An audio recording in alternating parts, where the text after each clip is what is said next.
and welcome to Joseph's Model Railway and Toy Room. Thank you so much, as always, for joining me. Just a little bit of housekeeping. You don't need to worry about liking, following, or subscribing to any of the videos that I put out there. Just put them out there where I can. Have a holly jolly great time doing so. And additionally, because we're in this section of the room, what's all this going behind me here? Actually, we've got our own video talking about this shortly. This is just here because it's the corner of the cabinet and I'd hate to strike my noodle here and get a nasty knock to the head. Hence why Noodle Knocker Junction exists at the other end.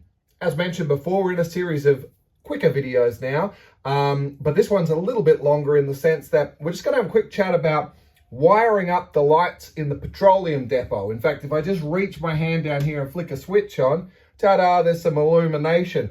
And I just wanted to talk about it because we've covered this on the rest of the layout in some depth regarding the Woodland Scenics Just Plug lighting system, which I absolutely love. And there's going to be more videos in the future because we're going to do some other stuff with it. And I suppose in this one, that's another quick look at it. Pretty much on this one, we are not using any of the Woodland Scenics lights available, but we're definitely using their light hubs, dimmers, / controllers that they use and getting the effects that we need. Also regarding wiring up our little petrol Bowser as well, and just adding an additional floodlight as necessary. So it is a quick one, and I only mention it because it's kind of the unofficial part 4 now of building the Petroleum Depot, and we've spent a lot of time seeing how it was all done at the top. There's not much actually happening underneath, but I at least wanted to show you the process of what I did and how we got there.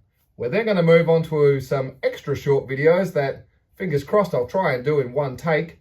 Highly unlikely. But let's dim the lights down now so we can bring this beauty into all the glory that we need. And let's dive on under now and have a look at what we did just to do it. Because for the most part, yeah, there's a handful of lights and we just plugged them in. There's also some footage missing regarding the actual diesel refueling section that I can't seem to find, but at least you'll get the idea of what we're up to. Here we go. So as you can see, it's just the typical Bachmann Scenecraft diesel refueling situation that we can just drop onto the layout. And it's exactly what we did, but I wanted to create those fluoro lights that we're typically seeing of the era in the 80s. And so to do it, it is just the Woodland Scenics Just Plug LEDs that I've just literally glued into place there, and just a little bit of scrap diffuser I've had from another project I put over it. And by the time just by dimming the actual Just Plug lights down a fraction, it softens the glow and gets pretty much what we're looking for here. And a few drops of glue and shovel the wires down the back. And at the moment, while we're not finished quite with the scene here, this is looking quite sharp. Well, as you can see, I'm certainly no stranger to picking up different styles of yard lights. And for the next situation, since we're getting quite stuck into getting them in onto the fuel depot at the moment, and we're actually using quite a few different ones, but these are really great value for money and really do quite look the business for the era that I'm going for. But of course, just looking at this, as you can see, that's an awfully shiny light mask to put up. So I just turned it a little bit more into something that looks like it belongs here by doing this. And what I did to get this kind of approach we're going for here, it could do with a bit more detail, but I think side by side, I think you can tell which would be the approach you want to go for, depending on what you're doing. But you can see I've sort of left the middle a bit black, obviously, where people have been climbing it and it looks a bit worn. Anyway, the process for doing this only takes seconds, so I thought I'd just show you what I did. So first and foremost, obviously, I just paint the bottom with a little bit of white. There's no science to this situation. It's just a standard flat white paint, and you paint it to wherever you think it needs to be. And don't worry too much about the detail at the bottom, because when it's sitting in its place, it may have some ballast, and or we can put some concrete around it to fit it into the scene. So don't worry too much about the bottom. For the sake of the footage here, we're just going to focus on here. Usually I'd set it up a little bit better than this, but this will do. Now what you're going to need is just grab yourself some of these watercolor paints, you know the style. This particular kit actually has a grey, otherwise I'm usually just mixing up my black and white accordingly. But there is a grey, and it's just the shade of grey I need. So we're going to get that going, a few drops of water, and just grab any old brush. I'm just going to take a little dab of the brown and bring it in just to soften it up, to give it a bit more of that kind of, almost a bit more of a starting to rust coppered effect. But we can add rust on later as we go. It's going to be tricky for me doing this, but basically we're literally painting it on rather thick here at the moment. You might need to do a couple of coats on this. And you really want it coming thick and just building up here. Now I like to handle the model when I'm holding it, but you've always got to make sure you're in the right spot. Otherwise, you're going to be rubbing off the work you're doing. Really get your brush in there and really get that paint onto it. Put it wherever it needs to be. Don't worry if it goes a little bit like this over that white, because we can scratch. I'm going to talk to you about how you get that back again. The bottom of the lights is just here, so we're literally just going to go to the bottom of the post there. It's hard doing it upside down, but basically I want the top base done. Do the back of the stairs as well. Depending on where your scene is, you might not have to do it. I would do it anyway, because there's nothing quite like discovering a great camera shot later on down the track where your camera might sit in behind a track somewhere where the human body can't get to it, and then you're kicking yourself saying, oh, I should have done that. So while we're here, it's only going to take you about an extra 5 seconds. The back of the ladder. The post is a tricky one. And don't worry if there's a few bits of black shining through, because that's going to work in your favour. You're just trying to give it a good thing. And for some people, you might go 2 coats.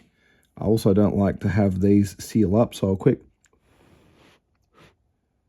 blow just to get those holes out, and you should be good.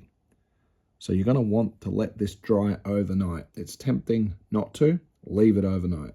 While I've still got paint on the brush, I've got a spare one. I don't really have a use for this light at the moment, but I'm going to weather it up anyway now. Now you can see this top bit I'm talking about here.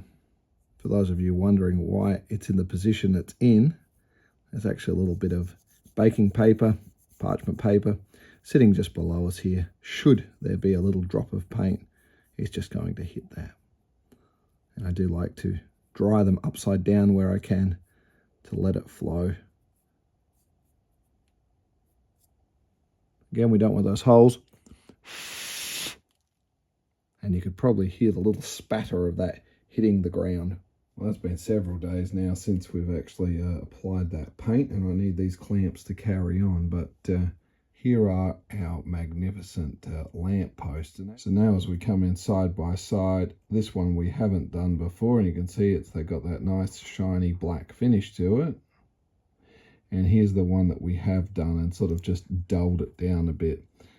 So the next step I just wanted to share with you is what I would do next with the steps. I mean, this absolutely looks fine, but this is what I would do next. So what I like to do is just take a small brush and just dip a little bit of water in it. But the whole idea is you just want to lightly strike across that middle.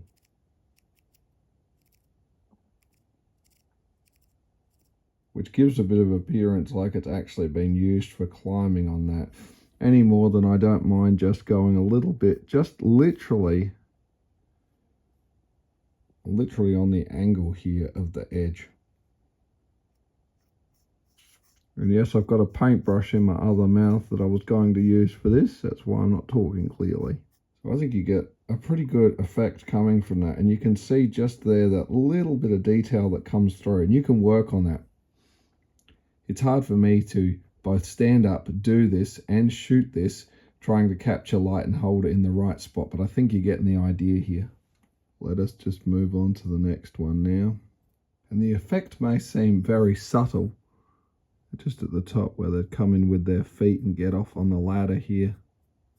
The effect may seem somewhat subtle, but over time this is pretty much what you want to start to create on the layout. It just really elevates things.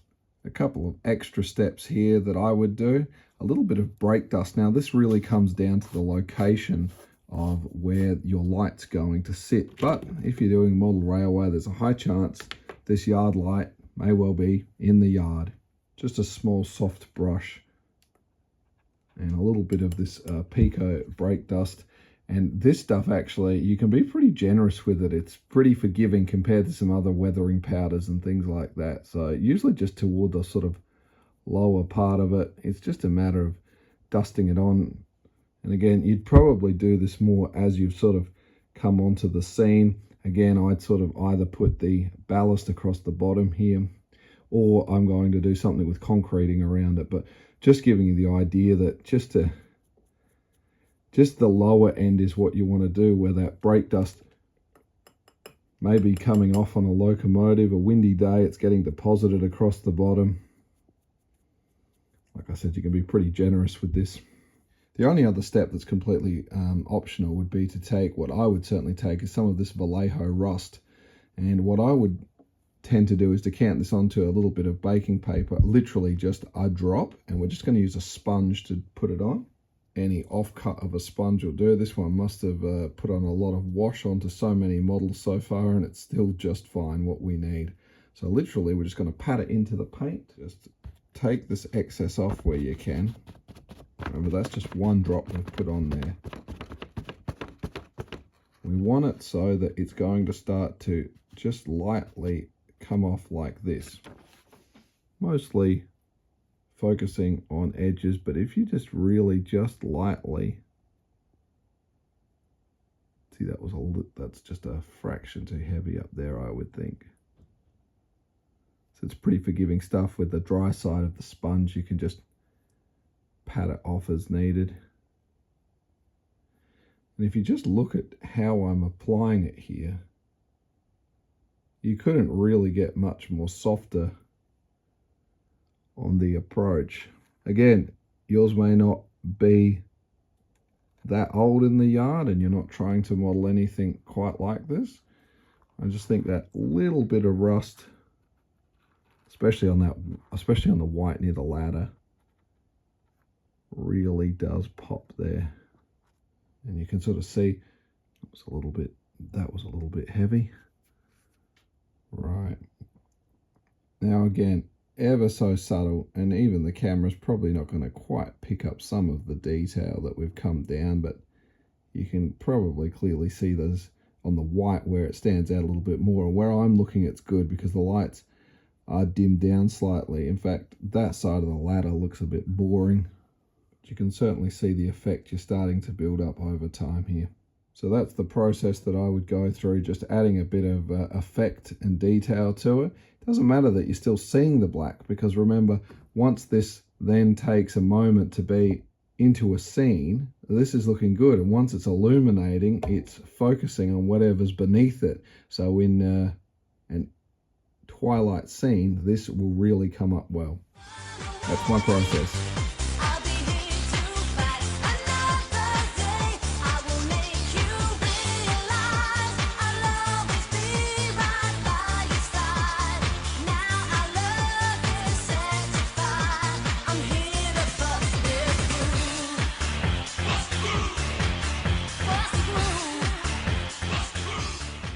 Really quickly, we'll just have a quick chat now about purchasing these different types of lights. We're actually going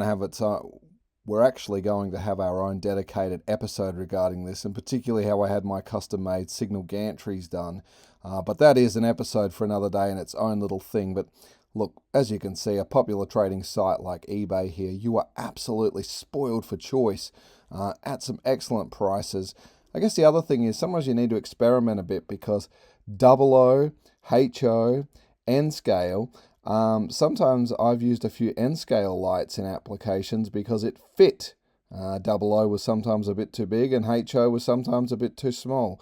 So it's worth, sometimes you'll often buy these things in a 3 or 5 pack, and sometimes it's not a bad idea. And if you're sticking with some suppliers like We Honest or JK Modeling or Eve CA or any of the others, really good stuff. This particular light tower I really do like. Maybe not the colour scheme, but very reminiscent of the custom ones made at the Whaler Steelworks. They're actually still standing today. Slightly narrower, but similar type of construction.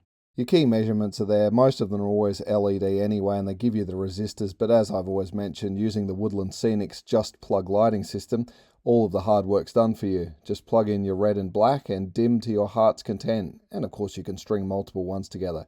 But styles, shapes, everything. And I've got some very special ones on the station I can't wait to talk to you a bit more about. But spend some time and let's get it right. Wiring them up? Where do we start? So while we are busy here on the top waiting on some glue to dry on some projects, let's make our way underneath.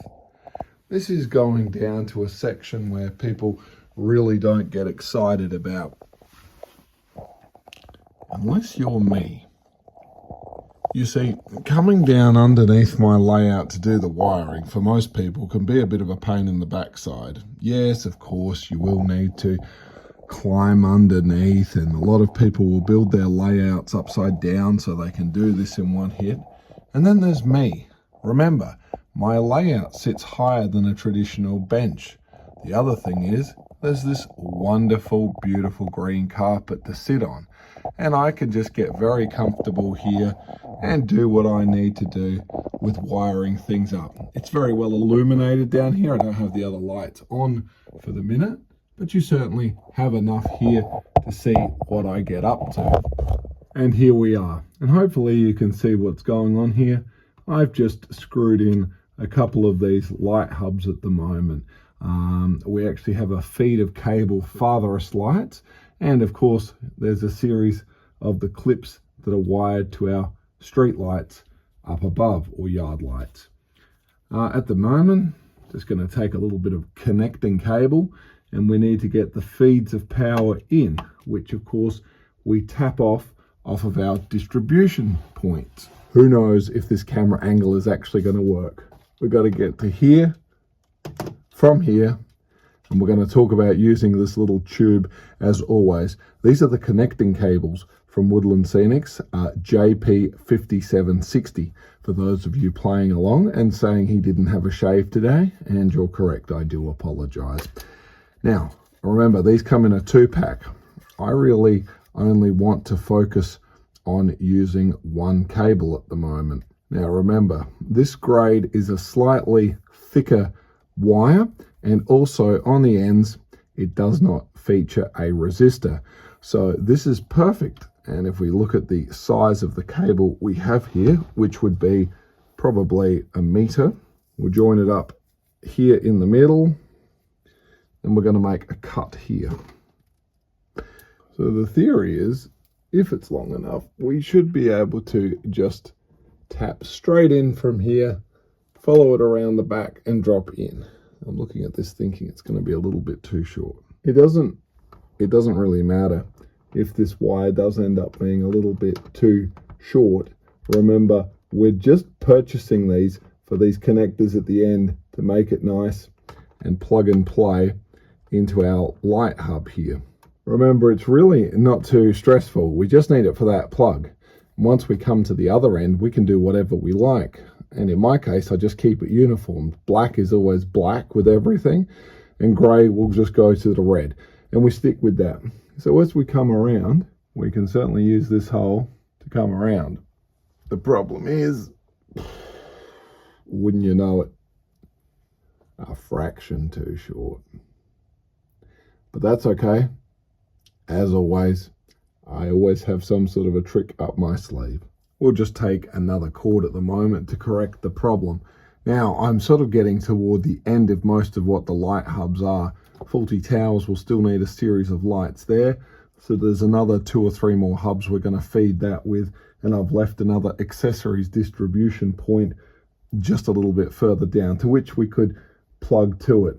Honestly, 50-50 where we are. This one really isn't doing anything at all, hence why we're going to do it. The lead we cut in half. We've got one that's going to make it, and the other one is just a fraction too short. Don't worry, we will comfortably take care of that in another area. And we'll just take another lead now and make the ultimate sacrifice and cut it directly to the length we need. always make sure you do leave a little bit of tail on all of them for wiggle room to pull them in or out. Again, it would be a lot easier if I didn't unscrew them and plugged everything in and then sat it in, but during the build things chop and change, so I like to just get the key bits in where we can. The cord can only go in one way, and with a little bit of practice it goes in and out, but once it's there, there's really nothing to worry about. And you can see I've left ample room to manipulate and get my hands in as they start to, those connections get a little more dense. A general rule of thumb I like to have is as I start to fill these up, I always like to leave where possible the initial end ones empty in case there's a last minute stretch or something we need, and I usually make my way in starting in this way. Again, most of them aren't that filled. There's a few where we've got them almost filled to capacity, and generally I almost start my way working out accordingly. It doesn't really matter. You just stick with whatever's working for you. Now we could take that feed of wire and feed it into the lower section. Not a problem there at all. But I do like to try and keep some things isolated where possible. More so from a troubleshooting perspective.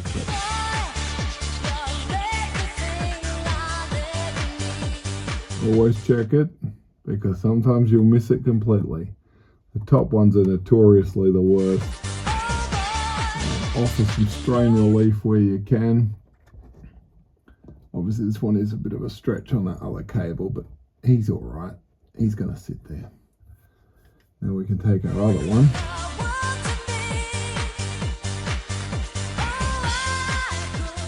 Genuinely not essential, but just additional strain relief where possible isn't a bad thing. In my case, it just ensures that there's no sagging or dangling of any wires, which is not what I want to be seeing from the underside, particularly because I want to invite people to come under or play Lego on the carpet. I don't need them to get caught up and raise their hand and get caught up in a mess of cords. And anyone that does model railway knows that it can quickly get out of control. So anything we can do to minimize that, all the better. And you can begin to see that it's a pretty comfortable little place to be at the moment. There's nothing too stressful under here. Every now and then you're going to drop your hands down just to get a little bit of blood going back, but it's not an unachievable height to be working at, and I really enjoy being down here, so it's just really a plus for me. But that's basically the process, and we'll carry on.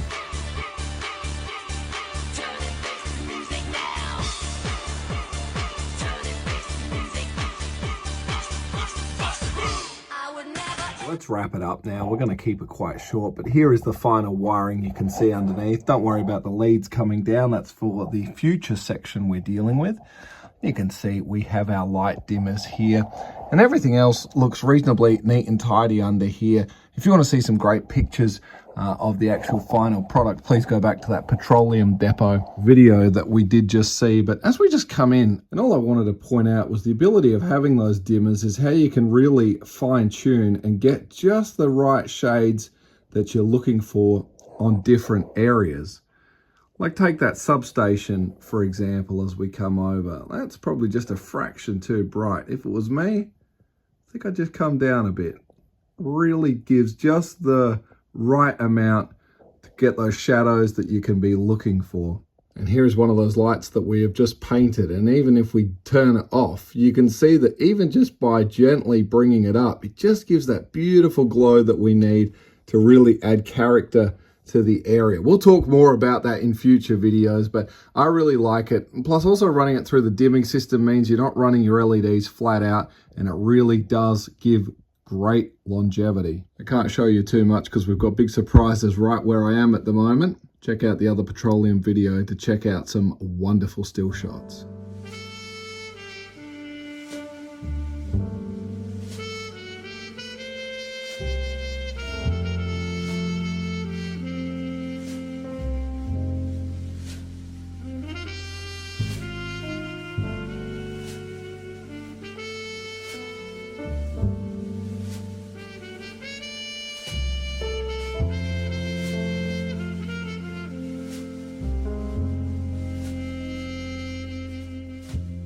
So girls and boys, ladies and gentlemen, as always, thank you for joining me on this little journey in my dream model railway experience.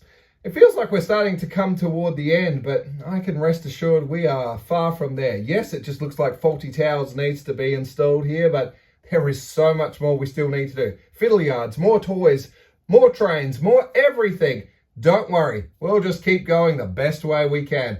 As I said, big surprises coming up for Christmas 2024. In the meantime, please do stay safe, and I'll look forward to seeing you in the next one. Toodles!